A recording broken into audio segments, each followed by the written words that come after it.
할렐루야. 오늘도 성경 말씀을 통해서 같이 은혜를 받고자 합니다. 오늘의 말씀은 구약성경 출애굽기 15장 22절로부터 27절에 있는 말씀을 봉독해 드립니다. 구약성경 출애굽기 15장 22절로부터 27절에 있는 말씀입니다.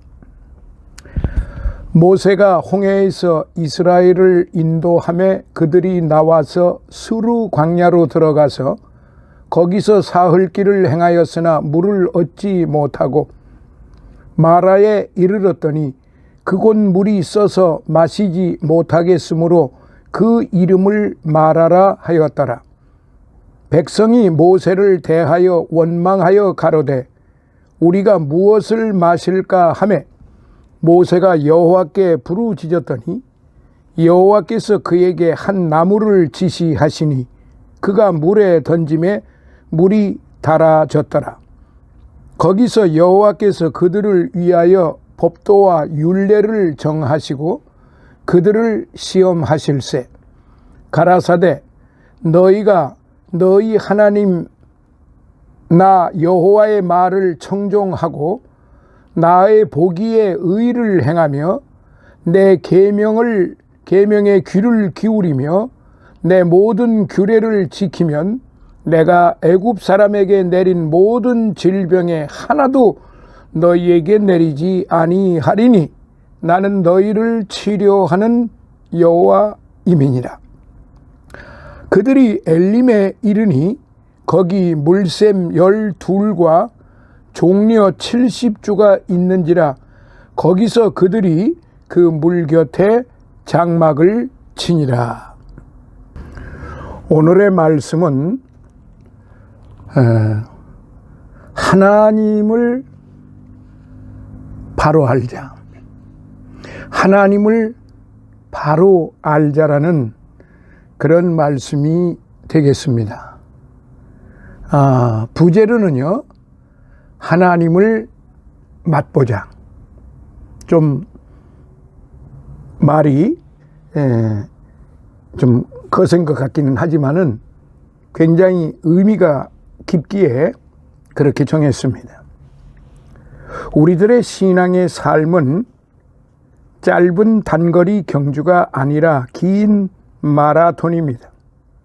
그래서 한 번의 큰 영적인 승리로 모든 것이 끝나지를 않습니다.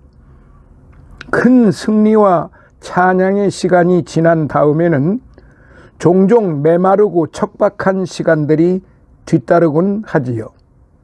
이런 때에 우리는 낙심하거나 하나님이 우리를 잊으셨다고 생각해서는 안 됩니다. 추격에 오던 애굽의 군사들이 홍해에서 모두 수장된 후 이제 이스라엘 백성들의 가나안 여정은 탄탄대로만이 펼쳐진 듯 싶었습니다. 하지만 광야로 3일 길을 여행하여도 마실 물을 찾지 못하자 그들은 갑자기 돌변했습니다. 크게 실망했습니다. 그리고 하나님을 원망하고 하나님의 종을 원망하고 돌을 치려고까지 했습니다. 그래서 모세가 하나님께 기도하자 하나님은 그들에게 좋은 물을 공급해 주셨습니다. 이처럼 이스라엘 백성들은 언제든지 자신들의 필요들을 충분히 공급받을 수 있는 보호자 하나님을 곁에 두고도 심한 불평들로부터 먼저 해댄 것입니다. 그러면 오늘 우리는 어떤가요? 오늘 우리도 한번 살펴보시면 좋을 것 같습니다. 그래서 오늘의 말씀을 통해서 같이 은혜를 받고자 합니다. 쓴맛 같은 삶의 시험을 통하여 이스라엘 백성들은 하나님에 대해서 더 많이 알게 되었을 뿐만 아니라 하나님의 성품으로 대비되는 하나님의 여러 이름을 알게 되기도 합니다. 여호와 니시, 여호와 이레 등이 모두 시험을 통해 알려주신 하나님의 성호입니다. 이스라엘 백성이 홍해를 건넜어요. 기적적인 하나님의 도우심이었습니다. 홍해를 건넌 후 그들은 기쁨의 찬양을 드렸습니다. 그것이 모세의 노래와 미리암의 노래입니다. 이 노래는 성경에 나오는 최초의 찬양이기도 합니다. 이스라엘은 상승 분위기였습니다. 모두가 승리감에 젖어 있었습니다. 그리고 곧 마라의 사건이 발생을 합니다. 홍해를 건너고 사흘길을 걸었는데도 물이 없었습니다. 200만이 넘는 많은 사람들에겐 물이 없었다는 것은 얼마나 큰 고통이겠습니까? 그러다가 천신만고 끝에 3일 길을 간 후에 물을 발견합니다. 그러나 그들은 그 물은 쓴 물이었습니다. 그 쓴 물을 마라라고 불렀습니다.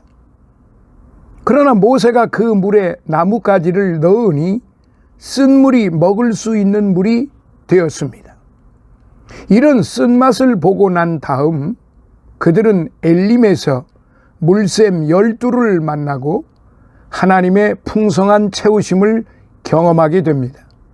그럼 그냥 엘림으로 가면 됐지 왜 마라를 통과하게 하셨을까요?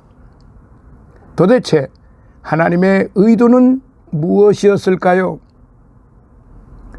우리는 마라에서 확인한 진리를 알 수 있습니다. 하나님께서 이스라엘이 마라를 통과하도록 하신 이유는 중요한 진리를 확인시키기 위함이셨습니다. 광야의 여정은 일종의 훈련 과정이지요. 시험을 치르는 것은 훈련 받을 때 가장 중요한 일입니다. 우리 인생에는 종종 시험이 있어요. 왜? 골탕을 먹이려는 목적이 아닙니다. 중요한 진리를 잊지 말라고 이르시는 하나님의 시험 문제인 셈이죠. 우리는 시험을 통해서 무엇이 중요한지 깨닫습니다. 학창시절 공부할 때는 대개 역대 기출문제를 살펴봅니다. 그런 작업을 반복하다 보면 중요한 것 꼭 익혀두어야 할 것이 거기에 다 나와 있다는 것을 알게 됩니다. 그러면 하나님께서 이스라엘이 광야에서 배우기 원했던 것은 과연 무엇이었을까요? 첫째, 하나님이 누구신가를 깨닫는 일이었습니다. 사람도 말로만 들어서는 모릅니다. 서로 같이 지내보아야만 합니다. 한 가지의 시험을 통과하며 하나님에 대해 몸으로 깨닫게 되는 것입니다. 사람은 말로 하는 것보다 체험을 해봐야 확실히 깨닫습니다. 이스라엘 백성들 역시 시험을 통해 하나님이 누구신지 알아나갔습니다. 삶의 체험을 통해 하나님을 안 사람들은 목사가 이야기하는 것보다 자기 이야기를 하고 싶어 합니다. 그래서 대략 다 그렇다는 것은 아니지만은 교회 내에서 집사님이 오래되시고 안수 집사님, 권사님, 장로님 이렇게 되시면은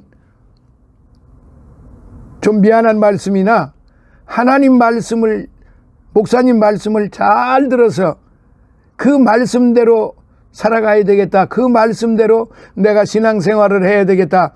이렇게 생각하는 것보다 자기가 지금까지 살아온 경험, 체험, 병고침 갖가지 그 간증들을 얘기하는 것이 더 많고 또 그렇게 하고 싶어 합니다. 그게 인지상정이죠. 왜냐하면 자신의 삶에 간증이 있기 때문이에요.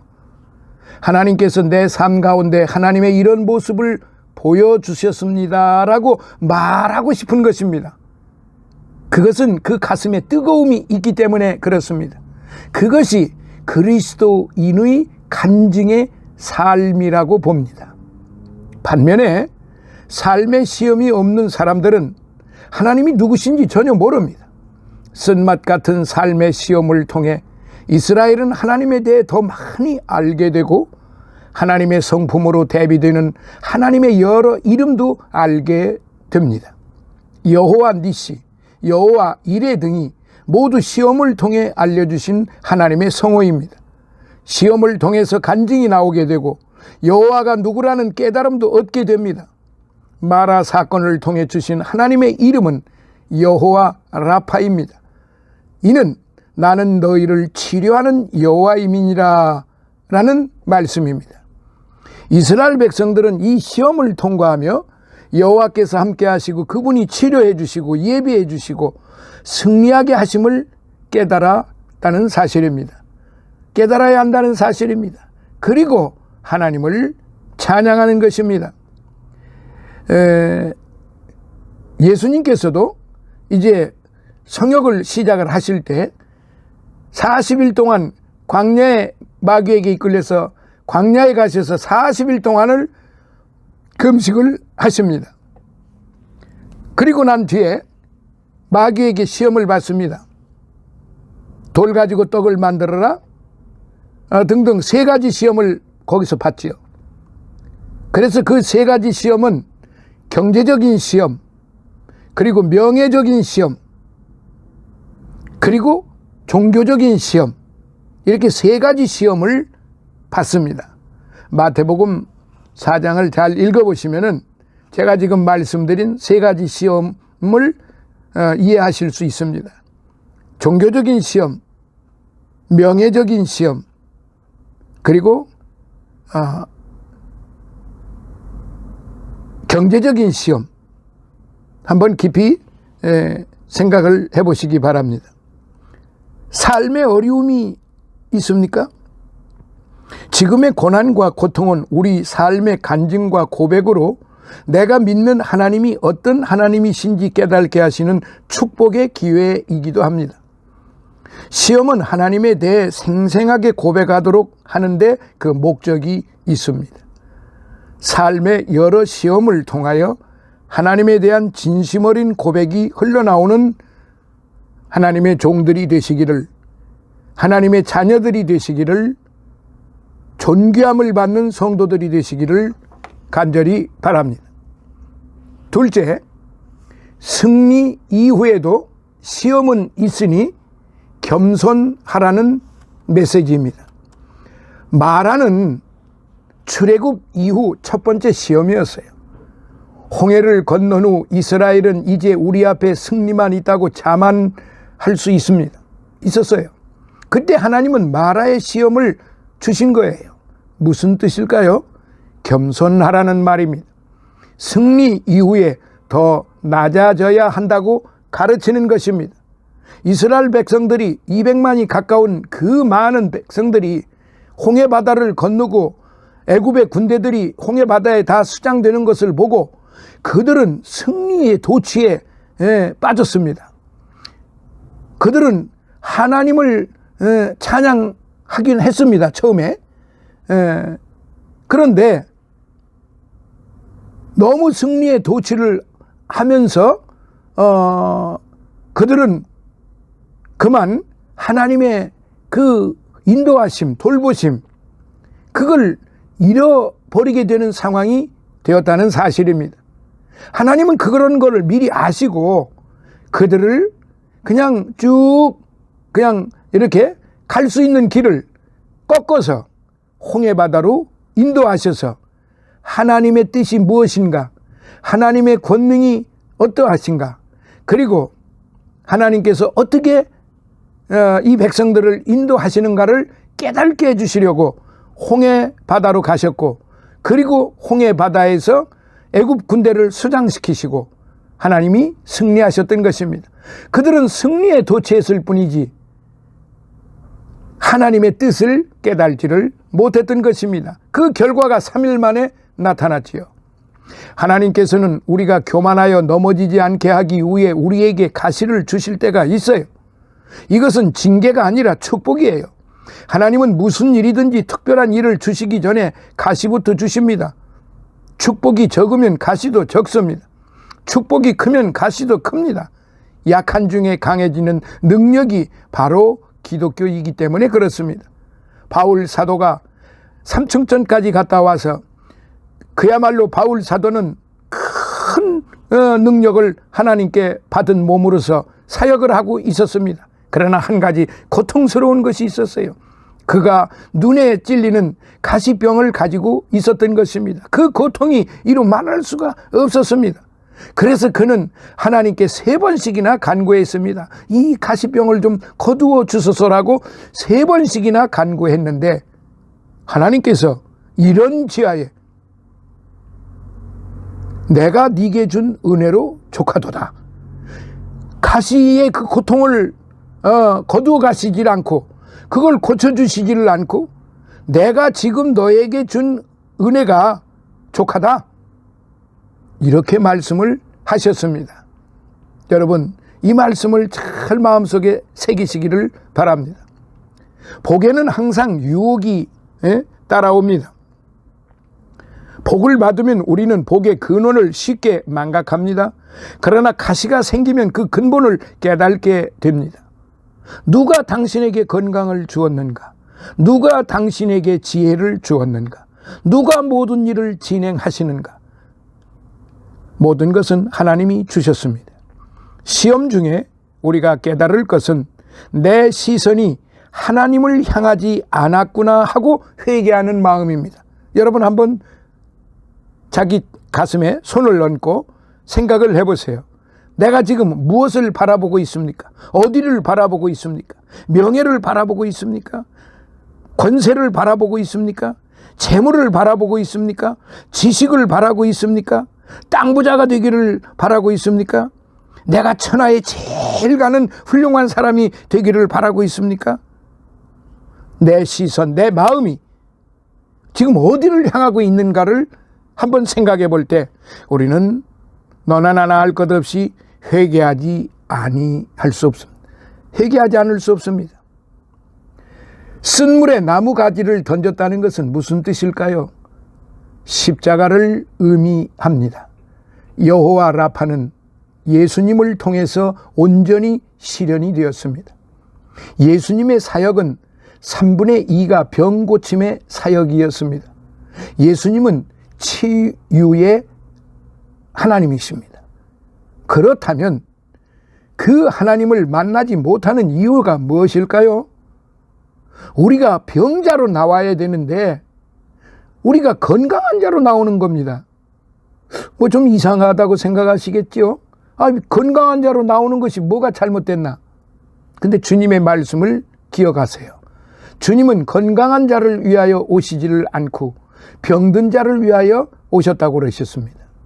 여러분, 우리 모두는 아무리 우리가 잘났다고 떠들어대도 아무리 우리가 권세가 있고 명예가 있고 재물이 많고 그야말로 사회적으로 큰 명망이 있다 할지라도 우리는 주님 앞에는 병자이어야 합니다. 우리가 주님 주님 부르는 이유가 무엇 때문에 주님 주님 예수님 예수님을 부릅니까? 우리가 병자이기 때문에, 우리가 심령적으로 병자이기 때문에, 생활적으로 신앙적으로 우리는 정말로 병자스러운 일들이 우리 주변에 얼마나 많이 있습니까? 내가 얼마나 많이 행하고 있습니까? 내 손과 발과 내 입과 마음과 행동이 얼마나 병스러운 일들을 많이 하고 있습니까? 그러나 그리스도는 분명 우리를 치유해 주십니다. 우리 앞에는 엘림이 있습니다. 엘림은 하나님의 능력입니다. 하나님의 능력으로 모든 문제가 해결이 되는 것입니다. 엘림은 샘이 12이나 있습니다. 엘림은 그곳에 숲이 있습니다. 그늘이 있습니다. 그 사막에서 물과 그늘이라고 하는 것은 생명과도 같은 것입니다. 사랑하시는 성도 여러분, 우리 앞에는, 아니 우리 안에는, 우리 마음 안에는 항상 엘림 되신 예수님이 함께 하십니다. 하나님은 우리의 휴식을 위해서 늘 과거에 이 백성들을 향하여 엘림을 예비해 두셨습니다. 그러나 지금은 그 엘림 되신 예수님이 우리 안에와 계십니다. 뭐가 부족합니까? 뭐가 못마땅합니까? 무엇이 우리를 괴롭힙니까? 내 마음속에 있는 모든 사욕을 다 버리면은 우리는 그야말로 행복한 겁니다. 언제까지나 계속되는 시험은 없습니다. 하나님은 우리에게 감당할 힘을 주십니다. 고난과 터널과 같은 것이지요. 계속 전진하다 보면 언젠가는 그 터널을 벗어나게 되어 있습니다. 지금 여러분 혹 이 말씀을 듣는 여러분들 중에 터널 속에 있다고 생각하십니까? 기도하며 나가십시오. 조만간 밝은 햇빛을 보게 될 것입니다. 사랑하시는 성도 여러분, 세상은 급변하고 있어요. 모든 것이 불확실해 보이는 안개 속을 걷는 듯한 그런 오늘의 삶입니다. 코로나로 말미암아 뒤죽박죽이 되고 무엇이든지 좀 해볼까 하면은 또 코로나가 성하고 막혀지고 뭐 지금 완전히 전쟁입니다. 전쟁. 언제 어떻게 이 코로나 균에 의해서 우리가 감염이 되고 죽을는지 병시 바보가 될는지 모릅니다. 이 코로나는 확진이 되어서 설령 완치가 된다 하더라도 평생을 고생한다고 합니다. 하나님의 재앙이지요. 누가 적군인지 누가 아군인지 모를 상황 속에 지금 살아가고 있습니다. 과거에는 일치된 가치가 사회적으로 공인되던 시대가 있었습니다. 어떤 사회든 그 사회의 가치 잣대로 판단하면 되는 시대도 있었어요. 그러나 지금은 그런 잣대 자체가 사라졌어요. 다원주의적 접근, 상대주의, 바다 위를 표류하는 세상을 살아가고 있다는 말입니다. 지금 험한 풍랑 속에, 광풍 속에 우리가 살아가고 있다는 사실을 결코 잊어서는 안 됩니다. 표류하는 인생 되어서는 안 되겠죠. 변함없고 믿을 만한 확실한 기준은 예수 그리스도를 내 안에 모시고 사는 것이고 믿고 살아가는 것입니다. 언제 어느 때 어떻게 될 거는 우리는 생각할 필요가 없습니다. 예수 그리스도 그분이 나와 함께 하시기 때문에 우리는 엘림 되신 예수님 샘 12개나 주시고 그 오아시스를 우리에게 만들어 주시는 분이십니다. 오늘날 수많은 사람들이 권위를 가진 말씀, 믿을 만한 소리에 목말라 하고 있습니다. 무엇이 혼란한 시대의 판단 기준입니까? 무엇이 목숨을 걸 만한 가치 있는 진리입니까? 어떤 결정을 내릴 때의 기준은 복잡한 것이 아닙니다. 단순하고 분명한 기준을 가지고 있는 사람은 위기와 고난이라는 수렁에서 쉽게 벗어났었습니다. 모세가 직면한 상황처럼 험난한 인생을 살아가는 현대인들이라면 위기를 돌파한 모세의 기준을 오늘 이 시간 들을 필요가 있습니다. 사랑하시는 성도 여러분, 오늘의 이 말씀을 여러분 기억하시면서 가라사대 너희가 너희 하나님 나 여호와의 말씀을 청종하고 나의 보기에 의를 행하며 내 계명에 귀를 기울이며 내 모든 규례를 지키면 내가 애국 사람에게 내린 모든 질병에 하나도 너희에게 내리지 아니하리니 나는 너희를 치료하는 여호와 이민이라. 그들이 엘림에 이르니 거기 물샘 12과 종려 70주가 있는지라 거기서 그들이 그 물 곁에 장막을 치니라. 이 말씀 200만이 가까운 그 엄청난 인원이 이렇게 회복이 되어서 살아가고 있다는 사실입니다. 사랑하시는 성도 여러분, 힘을 내십시오. 용기를 내십시오. 오늘 내 안에 계시는 엘림 되시는 예수 그리스도를 믿고 또한 믿는 자는 이제 그분이 내 안에 계셔서 나로 하여금 이 어려운 난관을 다 헤쳐주신다고 하는 사실, 물샘 12를 우리에게 주시고 종려나무 70주가 우리의 우리에게 주신다는 사실을 잊지 마시기를 바랍니다. 오늘 말씀을 마치겠습니다. 감사합니다. 이 코로나가 극성 부리는 이 상황 속에 여러분 모두 건강하시고 편안하시기를 예수님의 이름으로 축원합니다. 감사합니다.